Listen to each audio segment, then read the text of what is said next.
दोस्तों, इस समय भारत दुनिया के कई देशों के साथ रुपए में व्यापार को बढ़ावा दे रहा है और डॉलर को खून के आंसू रुला रहा है। अब रूस यूक्रेन युद्ध के दौरान रूस से तेल खरीदने के मामले में तो भारत ने रुपए में व्यापार किया और डिस्काउंट पर कच्चा तेल भी खरीदा। अब भारत का यही रुपया इंडोनेशिया में भी चलेगा। लोग बिना करेंसी एक्सचेंज या डॉलर की व्यवस्था किए बगैर ही इंडोनेशिया के साथ व्यापार कर सकेंगे। इसके लिए भारत इंडोनेशिया के बीच एक समझौता भी हुआ। जानकारी के अनुसार आरबीआई और इंडोनेशिया बैंक ने आपस में इस एमओयू पर हस्ताक्षर किए। दोनों देश अब व्यापार में स्थानीय मुद्रा के इस्तेमाल को बढ़ावा देंगे। इसमें भारतीय रुपया और इंडोनेशिया का रुपया दोनों मुद्रा शामिल है। आरबीआई ने एक बयान में कहा कि दोनों देशों के बीच सीमा पार लेन देन के लिए एक व्यवस्था बनेगी। भारतीय रुपए और इंडोनेशियाई रुपए में लेन देन हो सके, इसके लिए दोनों देशों के केंद्रीय बैंक के बीच एमओयू पर साइन किया जा चुका है। इस तरह का समझौता कई मायनों में फायदेमंद रहेगा।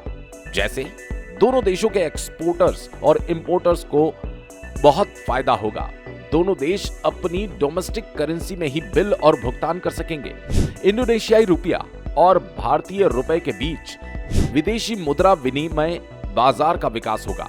साथ ही विदेशी मुद्रा के तौर पर भारतीय रुपए की डिमांड और लेबिलिटी बढ़ेगी। डॉलर से अलग घरेलू मुद्रा में व्यापार होने से इसकी लागत कम होगी। साथ ही लेन देन का निपटारा करने में ज्यादा समय नहीं लगेगा। इस एमओयू पर आरबीआई गवर्नर शक्तिकांत दास और इंडोनेशिया बैंक के गवर्नर पेरी वॉर्ज ने हस्ताक्षर किए। इस साझेदारी से द्विपक्षीय सहयोग और मजबूत होगा। जाहिर तौर पर भारत का रुपया अपनी स्थिति मजबूत कर रहा है। फिलहाल एक अमेरिकी डॉलर 82.92 भारतीय रुपए का है। भले ही अभी डॉलर के मुकाबले भारतीय रुपया कमजोर हो, लेकिन जल्द भारतीय रुपया दुनिया में अपनी एक अलग पहचान बनाएगा। अब जिस तरह से धीरे धीरे भारत के रुपए में कारोबार शुरू हो गया है, उसे देखकर तो यही लग रहा है कि रुपया इंटरनेशनल करेंसी बन जाएगा। लेकिन देखना तो ये होगा कि इंडोनेशिया के बाद कौन कौन से देश भारतीय रुपए अपनाते हैं। आपको क्या लगता है, क्या रुपया इंटरनेशनल करेंसी कभी बन पाएगा या नहीं? कमेंट करके जरूर बताएं।